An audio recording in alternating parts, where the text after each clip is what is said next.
My name is Dr. Jessica Pearce. I'm an assistant professor of sociology, and I'm in the Department of Sociology, Anthropology, and Child and Family Studies. A lot of what I do is teaching, but I also do a good bit of research as well.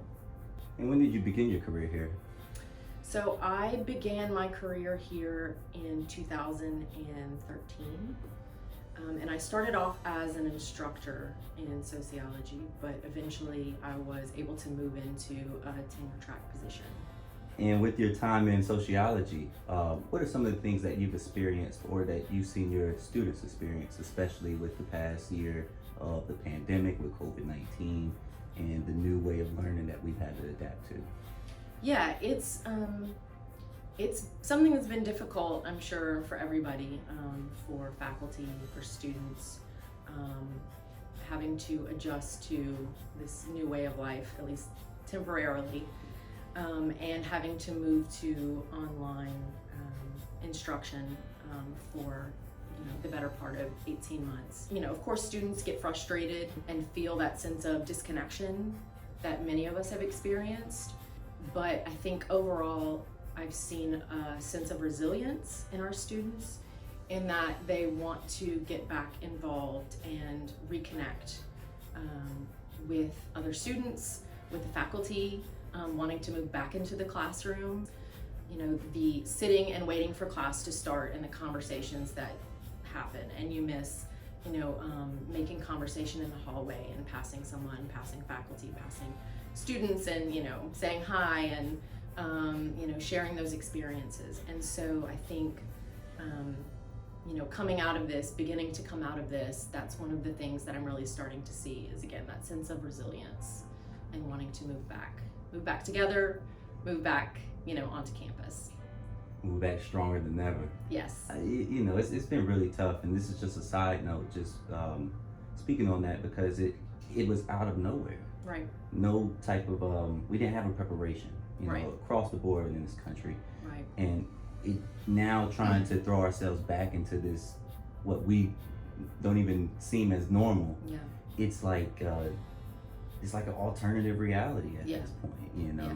And I think as sociologists, or in sociology, we do have a unique kind of perspective on that, because especially as you said, the pandemic happening and the initial quarantine and that, again, creating that disconnection, that was something that did come out of nowhere. And for many of us, it is very scary when there's a sudden change like that, because it's like the rule book that we've been following is like taken away all of a sudden. Yeah. And so there's this feeling of like, I don't know what I'm supposed to do. Like, what is life like now without having that rule book? And so that's something that we often reference in our classes and use now when we're teaching is, okay, that sense, that we all felt that was really awful, of not knowing what to do and how life was going to move forward and how we're supposed to interact with one another. It's like we can kind of speak to that and analyze that and bring that,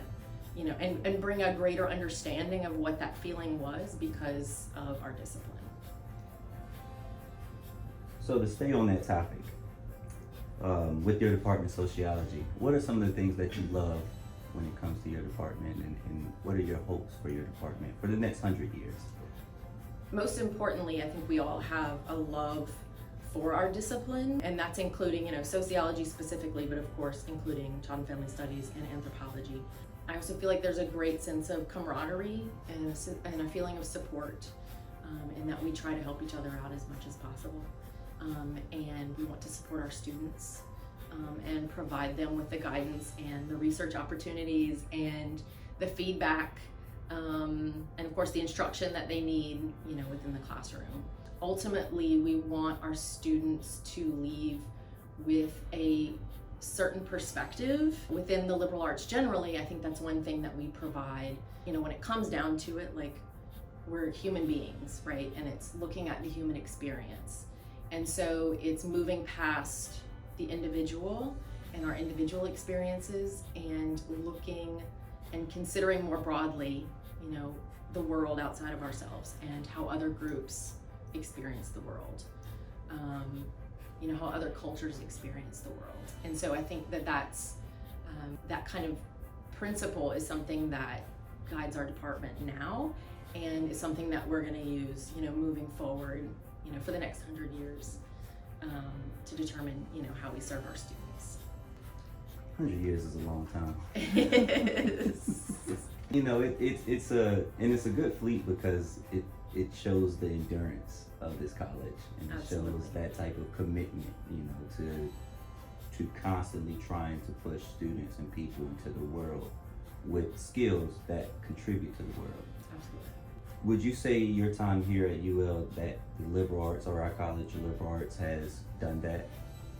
Absolutely. I started here in 2013 as a student. I had gone to 2 colleges before, for my freshman and half of my sophomore year.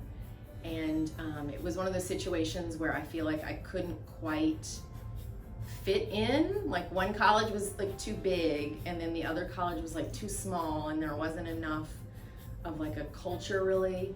There wasn't enough like diversity. And so when I came to UL, it very much felt like there was very much a sense of like kind of coming home, where it was like the right balance of, you know, exposure to new ideas, exposure to different people with different backgrounds than myself, but also a sense that I was welcome here and that I had a place. That's one of the reasons why I ended up, well, I was ultimately, I guess, drawn back to UL and working in the liberal arts department. It's because it does provide the tools to think critically about the world, and to think outside of myself. And there's, in sociology, we have this phrase, which I think kind of, you know, can apply to liberal arts generally, which is making the familiar strange. And so that's one of the things I feel like I've learned, right? Which is this idea that, you know, all the things that we kind of take for granted, and that we've gotten used to, and things we don't really think consciously about in our everyday lives, and how we interact with others, and kind of like what our place in the world is and within the system. You know, this college has given me, you know, allowed me to learn, you know, how to kind of think outside of myself, and to kind of consider things like, why is it that we're doing it that way? You know, compared to, you know, some other particular, you know, way of doing things. Why is this the thing we've chosen, and is that the thing that's actually working best for everyone? Create a new perspective. Yes. And stepping outside yourself to understand why or how. Right. And instead of, you know, we're in a really judgmental time. Mm-hmm. You know, where we have to point the finger at somebody, we have to bash another person. Your department seems like it's a safe haven to step away from those things, to find an understanding instead of an opinion. Dr. Pearce, thank you for your time. Thank you for your work here. You are a part of history, and we hope to keep you here for another 100 years if you could kick it out. Yeah. So thank you big time. No problem. Thank you.